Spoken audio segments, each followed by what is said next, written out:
Olá, gente! Sejam muito bem-vindos. Mais um encontro nosso com a Palavra de Deus, a nossa leitura da Bíblia, nosso plano bíblico anual segue. Hoje é o dia de número 262 do nosso plano de 365 dias. Hoje nós vamos ler a partir de Isaías, capítulo 24. Nós vamos ler do 24 ao 27 hoje e assim vamos dar andamento ao nosso plano. Se você é novo por aqui, te convido a se inscrever no canal, a você dar aí o seu joinha, deixar nos comentários o seu nome, de onde você nos acompanha. Fique à vontade para entrar em nossos grupos, aqui na descrição do vídeo, logo abaixo, tem o link para entrar no grupo do WhatsApp e no grupo do Telegram, que é um arquivo com as minhas anotações, tá bom? Vamos orar? Obrigado, Senhor, por mais um encontro nesta sala de leitura. Aqui estamos reunidos única e exclusivamente para ler a Tua Palavra, entendermos os textos. Então fala ao nosso coração, Senhor. Estamos abertos para ouvir a Tua voz e precisamos da ação do Teu Espírito para que não seja uma leitura fria, apenas informações, mas que de alguma forma isso desça ao nosso coração, figuradamente falando, ou penetre em nossa mente, especificamente falando, e que isso faça parte das nossas atitudes, do nosso dia a dia, que o que lermos aqui, Senhor, seja aplicado. Oramos em nome de Jesus. Amém. Gente, vou compartilhar aqui a Bíblia na tela e vamos seguir com a leitura de hoje. Isaías capítulo 24, versículo 1. Eis que o Senhor esvazia a terra. Bom, deixa eu já te falar, né? O que vai vir nesse capítulo? É o seguinte, até aqui ou até ontem nós estávamos lendo julgamentos, profecias contra nações específicas. Lembra? Profecia contra a Babilônia, profecia contra Tiro, profecia acerca da Arábia, Moabe e por aí vai. Agora, do capítulo 24 até o capítulo 27, nós vamos ver uma sentença de Deus sobre toda a terra, não mais falando de uma nação específica, mas de toda a terra. O capítulo 24, então, inicia falando sobre esse julgamento da terra, e aí ele fala o seguinte: eis que o Senhor esvazia a terra e a deixa desolada e às avessas, e dispersa para fora de seu país, de seus países, os seus habitantes. E isto ocorrerá como ao povo, assim se fará como ao sacerdote, como ao servo, assim se fará com o patrão, como a criada, assim se fará com a sua patroa, como ao comprador, assim se fará ao vendedor, como ao credor, assim se fará com o devedor, como ao que recebe usura, assim se fará com aquele que paga usura. A gente vê aqui essa forma de falar em pares opostos, né? O comprador, o vendedor, a senhora e a serva. É um modo de dizer o seguinte: todos estarão inclusos nesse julgamento, independente da posição social. Versículo 3. A terra será completamente esvaziada e completamente saqueada, porque o Senhor tem falado esta palavra. A terra pranteia e se desvanece. O mundo definha e se desvanece. O povo soberbo da terra definha. A terra também está corrompida, os habitantes dela, porque eles têm transgredido as leis, mudado os estatutos, quebrado o pacto eterno. Então, Isaías está dizendo que esse julgamento ele aconteceria com toda a terra, porque toda a terra estava corrompida. A humanidade em geral estavam descumprindo os estatutos, os pactos. Versículo 6. Portanto, a maldição tem devorado a terra, e aqueles que nela habitam estão desolados. Portanto, os habitantes da terra estão queimados, e poucos homens restam. Uma maldição iria assolar a terra. E Deus não pode ser tido como injusto ao permitir essa maldição, porque isso já estava proposto no pacto, eles quebraram o pacto. Nós já lemos em Deuteronômio 27 e 28 as bênçãos decorrentes à obediência e as maldições decorrentes à desobediência. Então, Deus não pode ser tido como injusto, uma vez que ele já tinha alertado que isso aconteceria. Versículo 7. O vinho novo pranteia, a videira definha. Todo de coração alegre suspira. O regozijo dos tamborins cessa. O barulho daqueles que jubilam termina. A alegria da harpa cessa. Eles não beberão vinho acompanhados por uma canção. A bebida forte será amarga para os que bebem. Ou seja, Isaías está falando aqui que o julgamento do Senhor iria por fim aos prazeres momentâneos e enganosos, né? Mais abaixo a gente vai falar mais um pouquinho sobre isso. A cidade da confusão está destruída. Toda a casa está fechada. Por isso, nenhum homem pode entrar. A cidade da confusão não é uma cidade específica, tá? Quando era uma cidade específica, a Bíblia fala um nome. A cidade da confusão aqui diz respeito a um povo, a homens e mulheres que estão sujeitos a julgamento devido à maldade deles. Versículo 11. Existe um implorar por vinhos nas ruas. Toda alegria está escurecida. O regozijo da terra se foi. Então, o vinho na Bíblia ele é associado à alegria. E de certa forma o vinho ele entorpece, ele como que eu posso dizer? Traz um certo alívio para a dor, né? Entorpece. A pessoa entorpecida, ela meio que esquece dos problemas, vamos dizer assim. Mas aqui está falando que as pessoas iriam implorar por vinho, mas toda alegria estaria escurecida. Não teria alegria, não teria como encontrar alegria, porque o julgamento do Senhor iria colocar fim em qualquer tipo de festividade. Versículo 12. No interior da cidade é deixada a desolação, e o portão está danificado com destruição. Deste modo, quando isso estiver no meio da terra entre os povos, haverá como que o sacudir de uma oliveira e como que o respingar uvas quando a vindima está feita.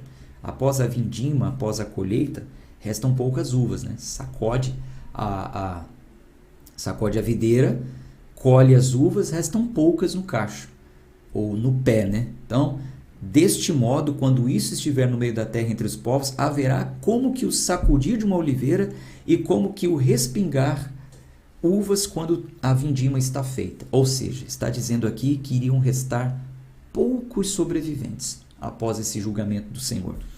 Versículo 14. Eles erguerão suas vozes e entoarão cântico pela majestade do Senhor. Eles clamarão em altas vozes desde o mar. Por esta razão, glorificai vós o Senhor nos fogos, o nome do Senhor, Deus de Israel, nas ilhas do mar. Desde a parte mais extrema da terra temos nós ouvido canções, glória ao justo. Porém eu disse, estou no fim. Que desgraça. A gente já viu que Isaías, ele chorava por causa da sentença de Israel. Então, enquanto alguns celebravam, enquanto alguns estavam ainda em festa, Isaías, ele estava em prantos. Isaías estava vestido de pano de saco, de humilhação, como nós vimos ontem também na profecia que o Senhor falou, tira a veste de pano de saco e anda nu, porque agora eu quero que você seja a figura, uma profecia alegórica do que vai acontecer.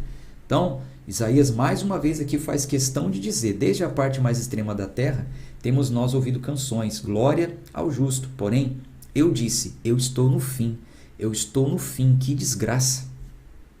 Era o que ele estava vendo.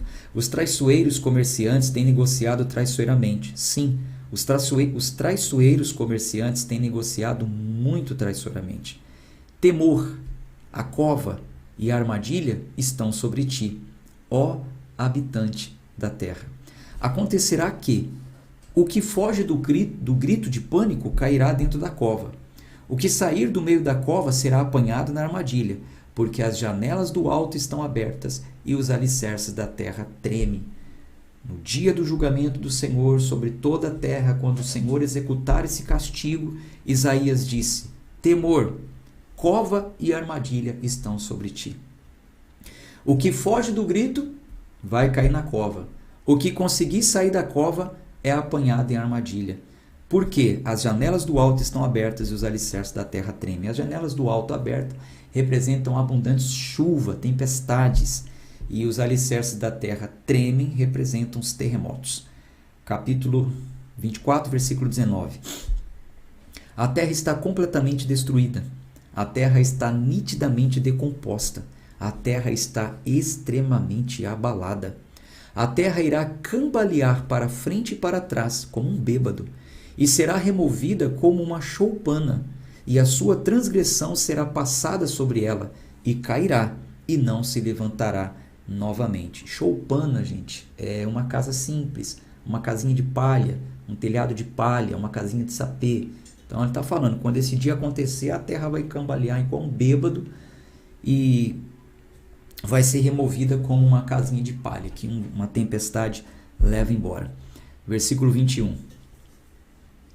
E acontecerá naquele dia que o Senhor punirá o exército do alto. Olha, quando você vê a expressão acontecerá naquele dia, eu já expliquei isso outras vezes, mas nós vamos ver aqui isso várias vezes sendo falado, então vale a pena aqui eu repetir para vocês. Acontecerá naquele dia indica um tempo futuro, indeterminado. Não sabe-se ou não sabia-se a data exata, mas Isaías estava dizendo, vai acontecer naquele dia, vai ter um dia que o Senhor punirá o exército do alto que está nas alturas e os reis sobre a terra. Ou seja, neste dia em que o Senhor exerceria o julgamento, então seria punido o exército do alto e a terra, ou seja, tanto homens quanto anjos caídos. Sobre isso a gente vai falar um pouco mais para frente. Outras leituras a gente vai ver mais a respeito da cerca do julgamento, da vida futura. Mais para frente a gente vai ver. Versículo 22. E eles serão reunidos como um prisioneiro são reunidos na masmorra, e serão fechados na prisão, e após muitos dias eles serão visitados. Então ele está dizendo que tanto esses homens quanto o exército dos céus, no sentido de anjos caídos, seriam reunidos em prisão.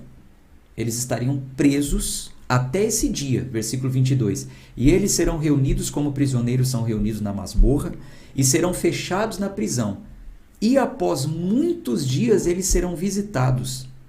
E a lua estará perplexa, e o sol envergonhado, quando o Senhor dos Exércitos vier reinar no Monte Sião, e dentro de Jerusalém, e perante os seus antepassados gloriosamente. Então, aqui está dizendo que neste dia determinado, futuro, não sabemos quando, o Senhor punirá tantos homens ímpios, maldosos, quanto anjos caídos, todos que permanecem trancados até esse dia por um tempo, porque haverá o dia em que eles serão visitados, permanecem em prisão. E nesse dia, o dia do Senhor, quando o Senhor vier, ele está falando aqui que a lua ficará perplexa e o sol envergonhado, ou seja, o brilho do sol e o brilho da lua nem se compara com o brilho do nosso Senhor. O brilho de Jesus vindo na terra vai ofuscar o brilho do sol. Se for de noite, o brilho da lua. Se for de dia, o brilho do sol. Não importa. Nem lua, nem sol brilha mais do que o nosso Senhor. Será um dia extraordinário. Extraordinário. E diz que o Senhor governará a terra. Ele governará. E isso nós vamos ver mais para frente, na visão de Daniel, na visão de Zacarias em Apocalipse. O período de um governo do Senhor na terra, de Jerusalém, a nova Jerusalém que desce do céu. Capítulo 25. O capítulo 25, ele vai falar sobre o louvor ao Senhor, né? Por causa disso, por causa dos seus feitos, por executar o seu juízo e a sua sentença. Isaías, ele fala aqui no versículo 1 que exalta ao Senhor por isso. Ó. Capítulo 25, versículo 1. Ó Senhor, Tu és meu Deus, eu te exaltarei, eu louvarei teu nome, porque tu tens feito maravilhosas coisas. Teus conselhos dados nos tempos antigos são fidelidade e verdade. Então Isaías, ele está exaltando, louvando ao Senhor, por quê? Ele está vendo acontecer, pelo menos em visão, aquilo ainda não tinha acontecido, mas Deus deu a ele a visão. Isaías está vendo acontecer o cumprimento daquilo que Deus tinha dito nos pactos. Por quê? Se nos pactos dizia que a rebelião seria seguida de uma punição, as bênçãos decorrentes à obediência, as maldições decorrentes à desobediência, Isaías estava vendo que realmente as nações seriam punidas, Deus iria exercer juízo. Então Isaías ele fica alegre com isso, não com a desgraça dos outros. Pelo contrário, Isaías diz, não me alegro com isso, estou me humilhando diante do que eu tenho visto, mas eu me alegro em saber que Deus é fiel e Ele é o mesmo ontem, hoje e será para sempre. Aquilo que Ele falou ontem, recebi uma visão que vai se cumprir, por isso te louvo. E haverá um dia, chegará um dia, como Isaías falava. E muitas coisas que Isaías falou já aconteceu, como nós temos lido. Outras, nós ainda aguardamos essa promessa.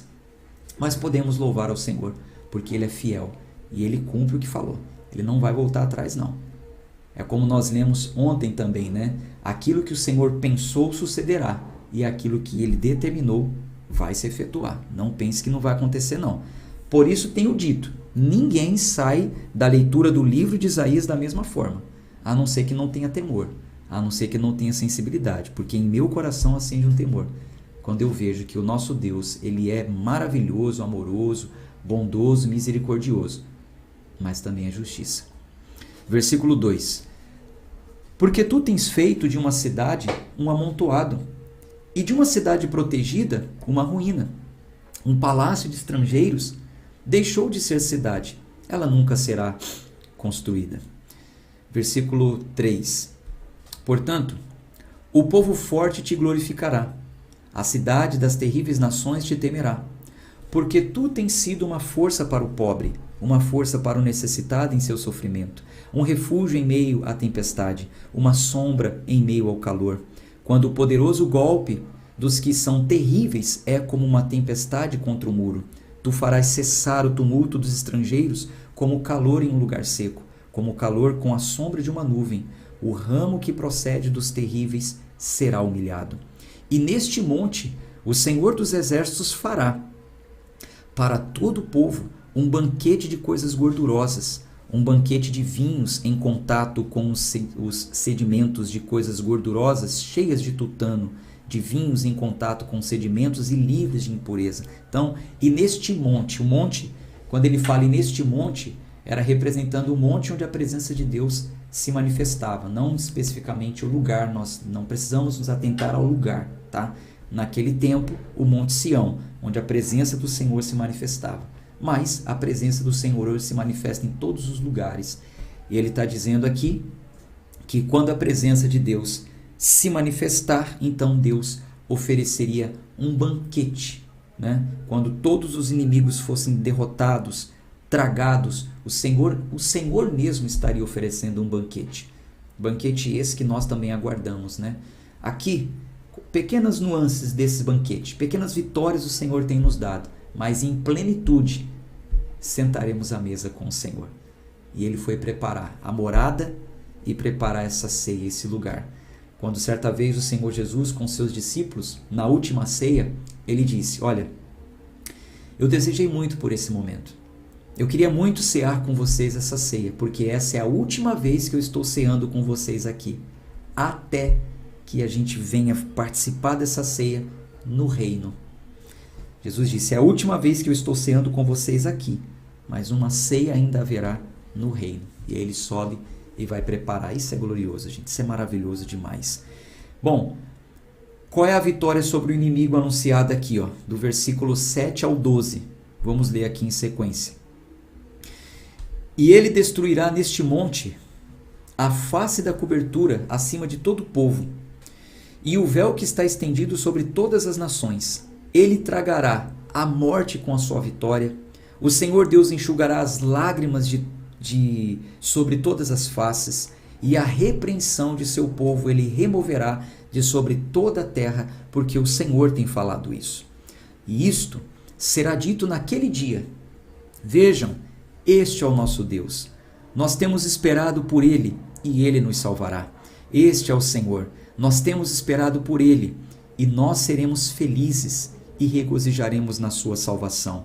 Porque neste monte a mão do Senhor repousará, e Moabe será pisoteado sob ele, exatamente como a palha pisoteada para a esterqueira, e ele estenderá suas mãos no meio deles, como aquele que nada estende suas mãos para nadar, como aquele que nada, estende as suas mãos para nadar. E ele abaterá o orgulhoso dele juntamente com os produtos do despojo de suas mãos, e a fortificação do alto, e a fortificação do forte de teus muros ele derrubará, esperará pelo momento adequado e trará chão ao pó. Então, mais uma vez, quando ele diz neste monte, representa a presença de Deus. A presença de Deus se manifestando e vencendo, tragando os inimigos. E ele cita aqui os inimigos como a morte, que já foi tragada por Cristo na cruz do Calvário. Ele cita as lágrimas, que representa a tristeza e a dor. Apocalipse diz que ele enxugará dos nossos olhos toda lágrima, ali não haverá tristeza, ali não haverá dor, e a repreensão do povo que sofre. Capítulo 26. Canção de vitória. Vamos ler. Versículo 1. Naquele dia, esta canção será cantada na terra. Nós temos uma cidade forte, salvação, Naquele dia, esta canção será cantada na terra de Judá. Nós temos uma cidade forte, salvação Deus nomeará por muros e baluartes. Quando aqui fala, nós temos uma cidade forte, está contrastando com as outras cidades. Lembra que nós lemos aqui a cidade da confusão? E aí eu falei para vocês, a cidade da confusão não é especificamente uma cidade, são pessoas maldosas. Então, nós temos uma cidade forte, ou seja, está falando sobre um grupo de pessoas. Enquanto a cidade da confusão, da maldade humana seria destruída, a cidade forte receberia muros de proteção. Salvação Deus nomeará por muros e baluartes. Então, com a salvação do Senhor, muros e baluartes protegeriam essa cidade. Essa cidade é a nossa mente, né? Nós somos um povo do Senhor, um povo protegido por Ele. Não especificamente quem está assistindo agora. Deixa eu ver aqui, o último que colocou aqui. Paraná. Estou em Contenda, Paraná. Maria Lourdes. Não quem está especificamente no Paraná ou aqui em Aracaju. Essa cidade forte são todos aqueles que receberam a salvação em Deus. Isso é muito glorioso. Aqueles que recebem a salvação em Deus passam a ter uma mente forte, uma mente blindada contra a maldade. E nós vamos ver isso mais aqui, mais abaixo. Versículo 2. Abri vós os portões, para que a nação justa que conserva a verdade possa entrar nela. Tu guardarás em perfeita paz aquele cuja mente permanece em ti, porque confia em ti. Confiai vós no Senhor eternamente, porquanto o Senhor Jeová é a força eterna. Então, essa cidade forte, que são pessoas que têm uma mente forte. E uma mente forte é uma mente guardada em Deus. Versículo 3, ó.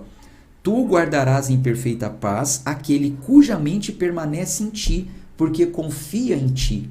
A minha mente não é abalada quando a minha mente está nele, a minha confiança está nele. Qualquer coisa, pense em um muro. Ó, esse microfone aqui, por exemplo, é você. E aqui em volta tem um muro de proteção. Então, qualquer coisa que vier de fora é protegida se você permanecer a sua mente em Deus, a sua confiança nele. Tu guardarás em perfeita paz aquele cuja mente permanece em ti. Então, o bombardeio na minha mente vem de fora. Vai dar errado, não vai dar certo, essa doença é para a morte, esse problema financeiro não vai ser resolvido, enfim, etc, etc, etc. Mas eu guardo a minha mente nele. Eu conservo a minha mente em paz. Por quê? Porque eu confio nele. A minha confiança está no Senhor. Quando depositamos a nossa confiança no Senhor, então Ele guarda a nossa mente em perfeita paz. Tem pessoas nos assistindo aí que confiam no Senhor? Porque se você confia no Senhor, a sua mente está guardada nele. Faça aí uma declaração pública. Coloque aí nos comentários, eu confio no Senhor. Vou te dar 30 segundos para escrever. Senão você fica escrevendo e perde a atenção da leitura. Escreva aí. Eu confio no Senhor. Declare publicamente. Tu guardarás em perfeita paz aquele cuja mente permanece em ti, porque ele confia em ti.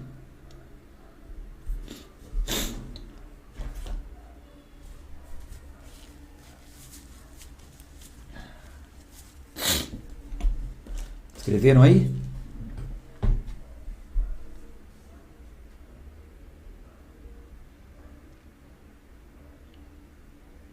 Maravilha, está chegando aqui as mensagens, então vocês já escreveram. Vou seguir com a leitura. Versículo 5. Capítulo 26, versículo 5. Porque ele derruba aqueles que habitam no alto. A cidade arrogante ele põe abaixo. Tá vendo? Mais uma vez, cidade arrogante, não é a cidade em específico. Isso aqui diz respeito a pessoas, tá? Um grupo de pessoas. Os arrogantes, ele põe abaixo. Ele põe abaixo ao chão, ele traz ao pó. O pé a pisará, os pés do pobre e os passos do necessitado. O caminho do justo é retidão. Tu retamente pesas a vereda do justo.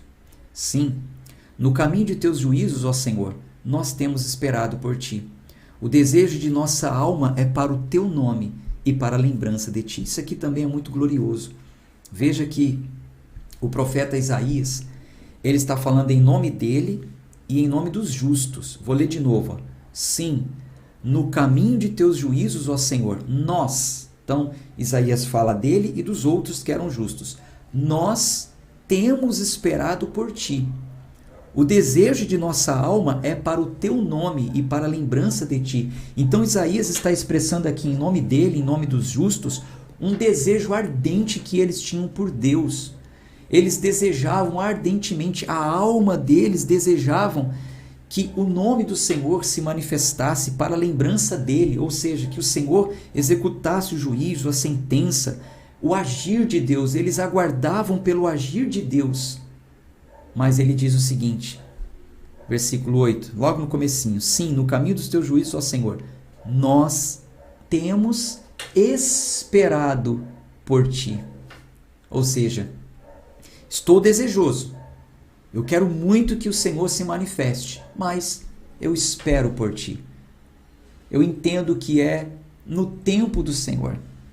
Eu confio no tempo do Senhor. Eu declaro confiar no tempo do Senhor. Estou esperando em ti. Sabe aquela coisa que às vezes você conversa com uma pessoa e ela fala, não, eu vou fazer isso. Você vai fazer mesmo, fulano? Eu vou fazer. Ó, eu vou esperar, hein?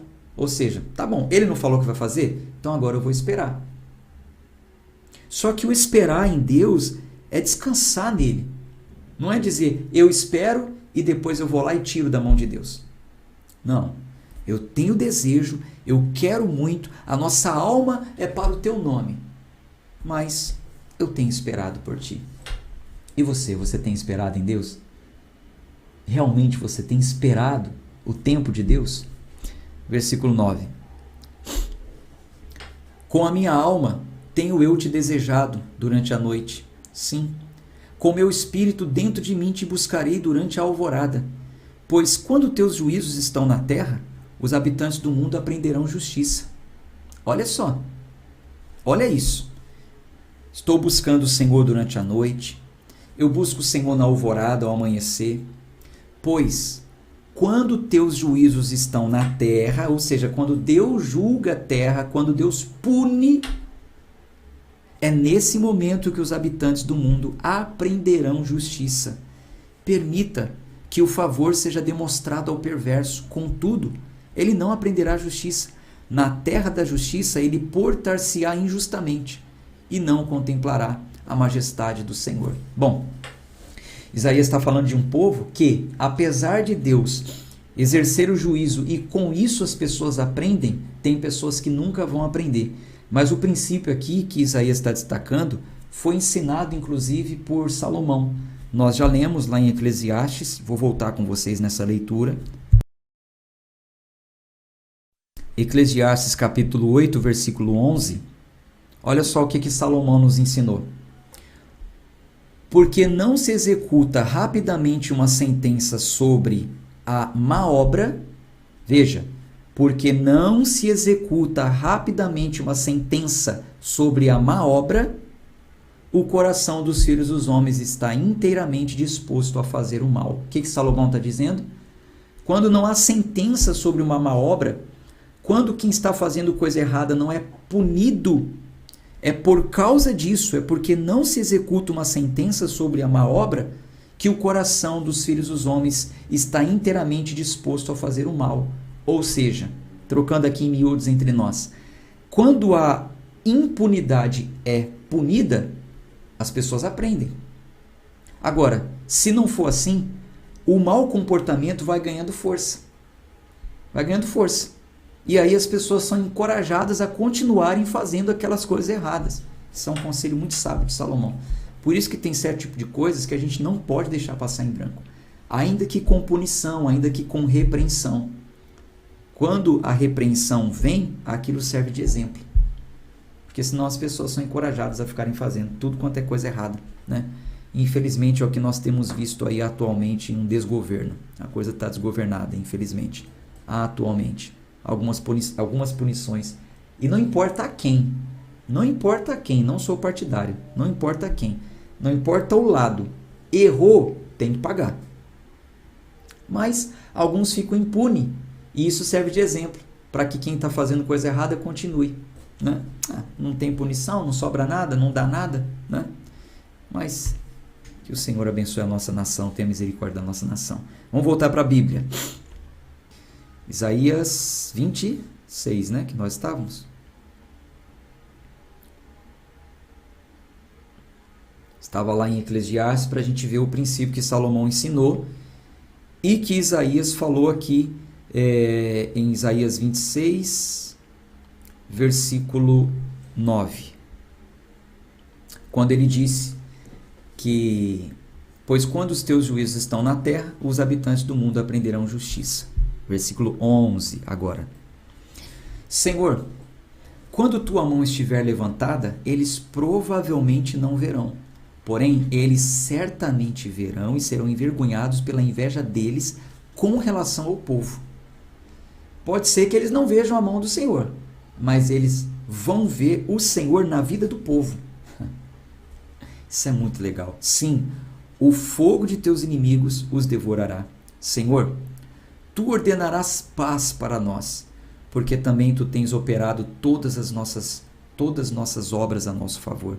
Ó Senhor nosso Deus, outros senhores além de ti, senhores com S minúsculo, outros senhores além de ti têm tido domínio sobre nós, porém, por tua causa, somente faremos menção de teu nome. Outros podem governar sobre nós, mas faremos menção somente ao teu nome. Versículo 14. Eles estão mortos e não viverão. Eles estão falecidos, não ressuscitarão, porquanto tu os visitastes e os destruístes e fizestes toda a sua memória perecer. Daqui a pouco eu falo sobre esse versículo. Tu tens aumentado a nação, ó Senhor, tu tens aumentado a nação, tu és glorificado, tu a tens removido para longe até todos os confins da terra. Senhor, em angústia eles têm te buscado. Eles derramam copiosamente uma oração quando tua disciplina estava sobre eles. Como uma mulher grávida que se aproxima do momento de seu parto está em dor e grita durante suas contrações, assim temos nós estado aos teus olhos, ó Senhor. Nós temos estado grávidos, nós temos estado em dor, nós temos, por assim dizer, dado à luz vento. Nós não temos produzido qualquer livramento na terra, nem os habitantes do mundo têm diminuído. O que Isaías está falando aqui? Isaías, ele dá um tempo de falar sobre a vitória futura, né? Ele estava falando sobre a vitória futura do povo de Israel, e ele começa a falar da realidade, o que eles estavam vivendo naquele momento. E ele comparou as dores, os sofrimentos do povo, as suas orações, tudo que eles estavam fazendo, se contorcendo por causa da situação difícil, as dores que uma mulher sente quando está a dar à luz. Só que, quando uma mulher está sentindo dor, está prestes a dar à luz e recebe o seu bebê, as dores são esquecidas, não é? Ela recebe aquilo que ela tanto sentiu dores para ter. Só que Isaías está dizendo o seguinte: nós somos assim, nós temos sentido essas dores, mas temos dado à luz, olha aí na tela, a bolinha aí, ó. Por assim dizer, dado à luz, vento. Ou seja, não está resultando em nada, não temos produzido livramento. Toda a nossa dor, todo o nosso gemido não está trazendo resultado nenhum.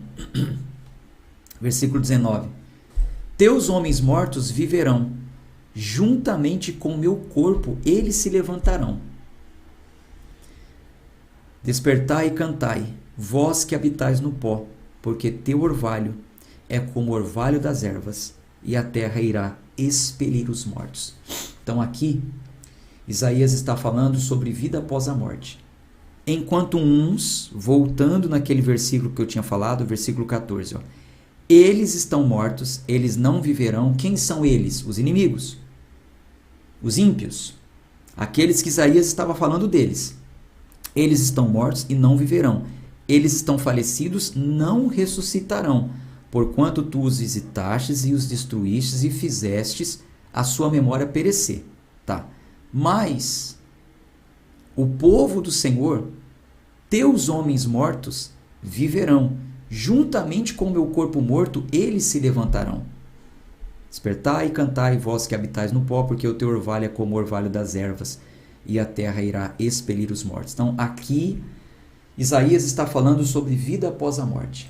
Existe vida após a morte. Não nesse plano, tá? Não é reencarnação, não. Alguns ressuscitarão para viver eternamente, mas outros permanecerão em morte eterna. Morte significa afastamento de Deus. Mas sobre esse mistério revelado, nós vamos falar um pouco mais quando estivermos lendo o livro de Daniel, tá? E Apocalipse. Versículo 20. Venha, meu povo, entra tu em direção às tuas câmaras e fecha tuas portas sobre ti. Esconde-te, por assim dizer, por um breve momento, até que a indignação passe. Porquanto, eis que o Senhor saiu do seu lugar para punir os habitantes da terra pela iniquidade deles. A terra também revelará o sangue dela e não mais ocultará os seus mortos. Vamos para o capítulo 27 e o último de hoje vai falar sobre a libertação de Israel. Israel não seria levado cativo, os povos, por causa desse julgamento? Então agora ele vai falar sobre a libertação. Naquele dia, o Senhor com sua dolorosa, grande e forte espada punirá Leviatã, a serpente sagaz, Leviatã, aquela serpente tortuosa, e ele matará o dragão que está dentro do mar. Lembre-se, naquele dia, um dia futuro, um tempo determinado. Quem é esse Leviatã? Nós já falamos aqui, lá na leitura de Jó. Leviatã é uma figura da mitologia cananeia. É um monstro marinho que representava o caos, representava o mal. O próprio diabo, posso dizer assim, o dragão, menos Lúcifer. Satanás, né? O nome que ele recebe, o dragão, menos luz, né? Menos estrela da manhã. Mas aqui Isaías está dizendo que haverá um dia que o Senhor vai eliminar isso de vez. Tanto mitologicamente falando, o mal, né? As fábulas do mal, quanto o próprio mal. Vai ser eliminado de vez. Versículo 2. Naquele dia cantai vós para ela, que é uma vinha de vinho tinto. Eu, o Senhor, aguardo. Eu arregarei a cada momento, a fim de que ninguém a fira. Eu aguardarei noite e dia. Fúria não há mais em mim. Fúria não há em mim. Quem disporia os arbustos com espinhos e os espinheiros contra mim em batalha? E os atravessaria e os queimaria juntamente.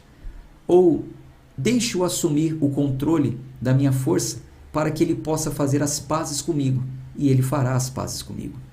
Ele fará com que aqueles que procedem de Jacó criem raízes. Israel florescerá e brotará, e encherá a face da terra com fruto. Ele o feriu, assim como feriu aqueles que o feriram? Ou ele está morto conforme a matança daqueles que são mortos por ele? Em certa medida, quando ele germinar, tu contenderás com ela. Ele suspende seu tempestuoso vento no dia do vento oriental. Portanto, por meio disto, a iniquidade de Jacó será purificada, e este é todo o fruto para remover o seu pecado, quando ele fizer todas as pedras do altar como pedras de giz, que são batidas e feitas em pedaços, os bosques e imagens não ficarão em pé. Então veja, versículo 9. Portanto, por meio disto, a iniquidade de Jacó será purificada. Então, Isaías está falando que por meio da punição, a iniquidade seria purificada. Até que o Senhor tiraria as pedras do altar, os bosques, as imagens, ou seja, o Senhor colocaria um fim na idolatria. Isso já aconteceu. Essa profecia já se cumpriu. Já houve essa punição. E os objetos de idolatria foram tirados de uma vez do meio do povo de Israel. Nós podemos conferir isso e confirmar isso quando no Novo Testamento Cristo está no nosso meio e as narrativas daquela época não apontam que o problema do povo de Israel era a idolatria. Até aqui nós vemos o problema da idolatria. O povo de Deus adorando a outros deuses. Quando Cristo vem, o povo de Israel não tem mais esse problema. O problema deles é outro, né? É a hipocrisia, é o fardo imposto pela religião falsa e tantas outras coisas. Mas o povo de Deus não mais adorava outros deuses. Eles se voltaram realmente ao Deus de Israel, ao cumprimento da lei, a Torá. Por isso se levantaram lá os religiosos, né? Os fariseus, os saduceus, aqueles que defendiam, né, bravamente a lei, no caso. O problema de idolatria não existia mais. Isso aqui se cumpriu. Versículo 10. Ainda a cidade protegida estará desolada. Lembre-se, a cidade não se refere a um lugar, mas a pessoas. Então, ainda a cidade protegida estará desolada, e a habitação abandonada e deixada como um deserto. Lá, o novilho se alimentará de lã, ele se recostará e consumirá os ramos dali.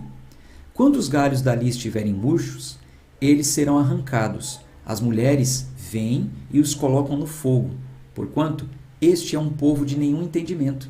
Portanto, ele que os criou não terá misericórdia deles, e ele que os formou não lhes formará favor. E acontecerá naquele dia que o Senhor ajuntará desde o canal do rio até o ribeiro do Egito, e vós sereis reunidos a um, ó vós filhos de Israel. E acontecerá naquele dia que a grande trombeta será soprada, e eles virão, os quais estavam prestes a perecer na terra da Assíria, e os rejeitados na terra do Egito, e adorarão ao Senhor no Monte Santo de Jerusalém. Isso também já se cumpriu, tá? Essa profecia tem uma conotação para um tempo futuro, ao soar da trombeta? Tem, onde todos os povos se unirão no céu? Sim, mas para o tempo de Isaías, ele está dizendo que aqueles que estavam prestes a perecer na terra da Assíria, para onde eles foram deportados, aqueles que foram rejeitados na terra do Egito, ou seja, aqui está dizendo sobre o retorno dos israelitas. Eles se voltariam ao Senhor, eles voltariam a adorar ao Senhor. Isso também já aconteceu. Gente, a gente para por aqui. Amanhã a gente continua a nossa leitura, interpretando os textos, extraindo aquilo que nós podemos extrair para interpretar os outros textos, aplicando a hermenêutica. Estamos quase terminando. Hoje é o dia de número 262. Faltam 103 dias. Falta pouco para a gente findar o ano, concluir o nosso plano bíblico. Daqui a pouco você vai poder dizer: eu já li a Bíblia toda. Talvez pela segunda, terceira, quarta vez, mas desta vez você vai dizer: eu li a Bíblia toda, interpretando os textos, sem amarra institucional, sem interesse de pastor, de padre, de bispo, de política, nada disso. Eu completei a leitura da Bíblia. E aí veremos qual benefício isso trouxe, né? Um abraço, gente, de fé e força. Até amanhã, se assim o nosso bom Deus permitir. Tchau, tchau.